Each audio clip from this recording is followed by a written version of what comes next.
माई mother's lover, Pradeep Awasthi. Chapter 4।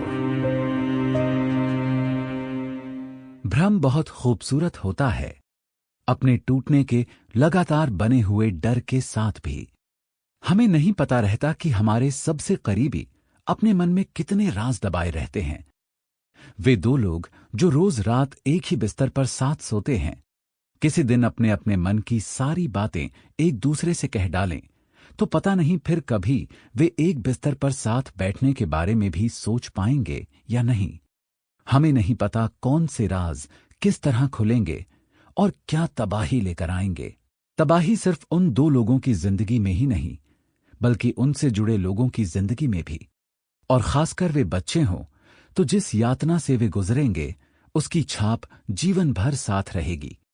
तबाहियां ऐसी जिनमें पिछली पीढ़ी का भी हाथ था। कोई एक दो लोग नहीं होते जो पिसते हैं।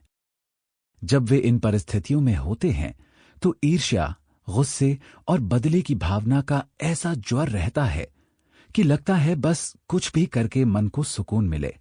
सब गुजर जाने के बाद यदि कुछ बचता है तो पछतावा, और उसके भी बाद खालीपन।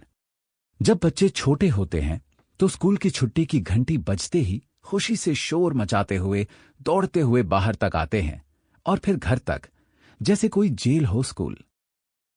घर जेल नहीं होते या नहीं होने चाहिए, लेकिन स्त्रियों के लिए तो वे जेल ही रहे। कौन सा अंधेरा होता है जो उन बच्चों पर असर करने लगता है कि वे शोर मचाते हुए दौड़कर बाहर आते हुए बच्चे बेमन से पैर पटकते हुए उदास चेहरा लिए इधर उधर फिरने लगते हैं। अंश के अप्रत्याशित व्यवहार से उपजे सवालों के बदले में सवाल मिलने से राघव भौचक्का था।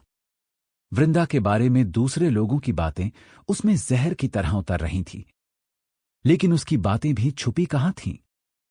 वृंदा अपने मन और दिमाग में शिथिल पड़ती जा रही थी, जैसे सब हाथ से निकलता जा रहा है और अब कोशिश करके भी रोका नहीं जा सकता।